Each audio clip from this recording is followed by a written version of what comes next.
लोकसभा चुनाव की निष्पक्ष मतगणना के संबंध में राष्ट्रीय अध्यक्ष अखिलेश यादव के निर्देश पर बरेली गठबंधन प्रत्याशी ने प्रेस वार्ता की। एरन ने कहा कि मोदी है तो सब कुछ मुमकिन है, यहाँ तक कि मोदी है तो मतगणना में बेईमानी भी मुमकिन है। जैसा कि आपके संज्ञान में है कि 4 जून 2024 को लोकसभा चुनाव के परिणाम आएंगे। ये परिणाम निष्पक्ष आए, निश्चित रूप से हम और आप यही अपेक्षा रखते हैं, किंतु पूरे देश में भारतीय जनता पार्टी के खिलाफ जो जनता जनार्दन का रुख इस पूरे चुनावी समर में दिखाई दिया, उससे हम और भली भांति महसूस कर सकते हैं। फिर भी बड़े ही दुर्भाग्य का विषय है कि भाजपा के दबाव में षड्यंत्र के तहत एग्जिट पोल के नतीजे इंडिया गठबंधन के खिलाफ दिखाए गए और भाजपा को एक तरफा सरकार बनाते दर्शाया जा रहा है। समाजवादी पार्टी और इंडिया गठबंधन जनता के अपार समर्थन से किसी भी सूरत में कामयाब नहीं होने देगी। मतगणना के दौरान अगर किसी तरह का कोई षड्यंत्र भाजपा के इशारे पर किया गया तो हम लोहिया के लोग अंबेडकर के संविधान की ताकत के बल पर किसी भी लोकतांत्रिक आंदोलन से कदम पीछे नहीं हटाएंगे। बरेली से लोटा मुरादाबादी की रिपोर्ट। जी, जैसा कि अभी हमारे माननीय जिला अध्यक्ष जी श्री शिवचरण कश्यप जी ने निवेदन किया और मैंने भी निवेदन किया कि लोकतंत्र पे एक के बाद एक हमला हो रहा है और अब तक तो लोकतंत्र की जान जो है स्वतंत्र और निष्पक्ष चुनाव, उसके ऊपर एक गंभीर हमला दिखाई पड़ रहा है। जब भाजपा ने देखा कि उनकी मीटिंगें, बड़े नेताओं ने, मोदी जी ने, अमित शाह जी ने देखा कि उनकी मीटिंगें एक के बाद पब्लिक रैली फेल हो रही हैं, जितने भी गांव-गांव से लोग हैं, खाली कुर्सियों की लाइन लगी हुई है, तो फिर उन्होंने मजबूरी में उन्हें रैली करके, भीड़ के जगह शोभा यात्रा या जो रोड शो करके करना पड़ा। जब उन्होंने मतदान की बात, जो स्थिति उन्हें मिली सूचना से, जो हमें ऐसा बताया गया, हमें ऐसी जानकारी मिली है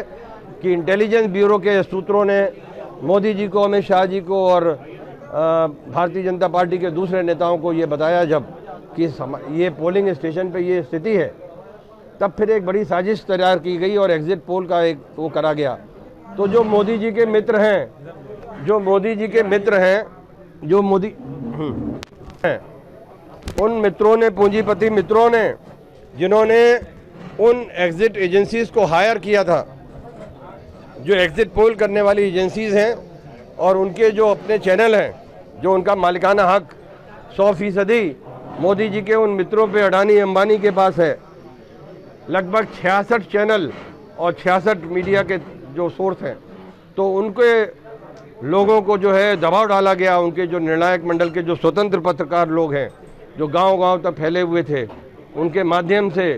ऊपर के नेतृत्व को, उन चैनल्स के और उन मीडिया के साधनों को ये निर्देश दिया गया कि ये एग्जिट पोल के माध्यम कराया जाए कि एग्जिट पोल फर्जी हुआ, बजाय उसके उस फर्जीपन को कि ये एग्जिट पोल नकली है, ये प्रायोजित है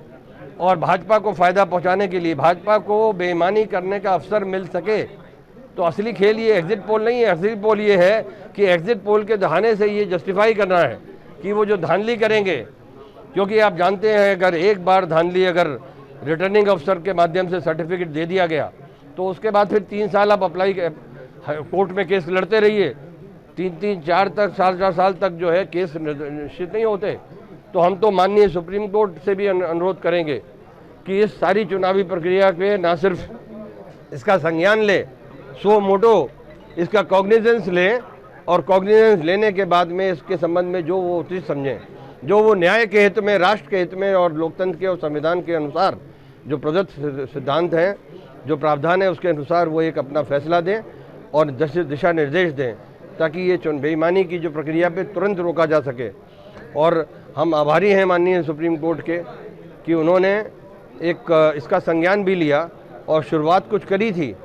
दिशा निर्देश की, लेकिन उसके बाद की आगे की स्थिति की हमें पूरी जानकारी नहीं है कि वो निर्देश हुए क्या हैं, उसका क्या ज़मीन पे क्या स्तर हो रहा है, व्यवहारिक रूप से, प्रैक्टिकल रूप से what is the impact of that direction of the honourable Supreme Court, that is not known to us. So इसलिए हम ये चाहते हैं कि पब्लिक डोमेन में ये सारी बातें आएँ और चुनाव की जो गिनती का प्रक्रिया है इसको आगे बढ़ाया जाए। जब तक ये निश्चिंत ना हो जाए और ये जांच के बाद की कोई इस तरह की गड़बड़ी नहीं है, तब चुनाव की प्रक्रिया रुकाई जाए, तुरंत रोका जाए, ये हमारी मांग है। और जैसा कि आप सब जानते हैं, आजकल सूचना का तंत्र इतना तेज है कि ये छोटे से हम लोगों के ज़िले के कार्यकर्ताओं के बात को भी जो है ऊपर तक ये पहुंचेगी, मोदी जी की नॉलेज में आएगा। उसके बाद भी हम देखते हैं कि जो मोदी जी कहते हैं 56 इंच का सीधा, तो अगर उनका 56 इंच का छोड़िए, अगर 52 का भी है तो वो इस चुनाव को दोबारा करा लें, उसकी गिनती को स्वतंत्र निष्पक्ष कर दें, ऑनलाइन कर दें। हमारी समझ में नहीं आ रहा है कि जनता से छुपाना क्या। चुनाव की सारी गिनती की प्रक्रिया को ऑनलाइन करना चाहिए, इंस्टेंट करना चाहिए। गिनती को ऑनलाइन एक एक गिनती का पोर्टल पे और डालना चाहिए। इनका एक सॉफ्टवेयर है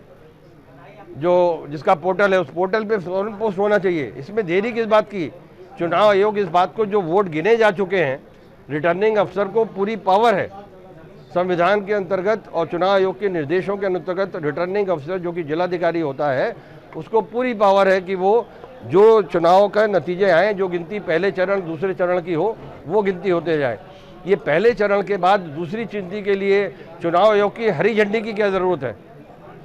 तो हरी झंडी दिखाने का मतलब ये है कि कहीं भी होगा, अगर इस चुनाव में कहीं भी चुनाव की गिनती की प्रक्रिया रोकी जाती है, अगर मीडिया को दूर किया जाता है, तो ये साफ है कि ये चुनाव में घपला करने की तैयारी है। अगर ये कहते हैं कि मीडिया के कैमरे अलग हैं, तो इसका मतलब उनकी नीयत खराब है। अगर चुनाव की गिनती को, वोटों की गिनती को अगर 2 या 3 घंटे रोकने की कोशिश होती है, आधे घंटे भी रोका जाता है, और ईवीएम के लाने की प्रक्रिया का जो है कि सबके सामने, मीडिया के सामने आना चाहिए ना, पब्लिक के सामने आना चाहिए कि ये ईवीएम रखी थी, यहाँ से उठ के ये ईवीएम गिनती में आई। इसमें दिक्कत क्या है? सीसीटीवी नेटवर्क लगा है, डीवीआर लगे हैं वहाँ पर, सिर्फ उसे ऑनलाइन करना है, इंटरनेट कनेक्शन वो भी है, उसकी एक्सेस, उसके कोड जो हैं वो देने हैं, नहीं दे रहे हैं। तो इन सब चीज़ों का बहुत भयंकर हमें चिंता है स्थानीय स्तर पे। और हमारे आदरणीय प्रदेश राष्ट्रीय अध्यक्ष अखिलेश यादव जी का, माननीय अखिलेश यादव जी का हम बहुत आभार व्यक्त करते हैं, लोकतंत्र के सिपाही के रूप में भी आभार व्यक्त करते हैं, जनता की ओर से आभार व्यक्त करते हैं कि उन्होंने एक पहल करी और इंडिया गठबंधन की मीटिंग में इस इशू को उठाया, और उसके बाद इंडिया गठबंधन ने पूरे देश में इस बात के खिलाफ प्रोटेस्ट करने का निर्णय लिया। और जिस निर्णय के अनुरूप हम यहाँ बैठे हैं, हम सब लोग बैठे हैं, तो मैं आपके माध्यम से भी चाहता हूँ कि अगर लोकतंत्र जाएगा तो फिर ये मीडिया भी बचेगा नहीं, मीडिया सिर्फ जेबी मीडिया होकर रह जाएगा। धन्यवाद।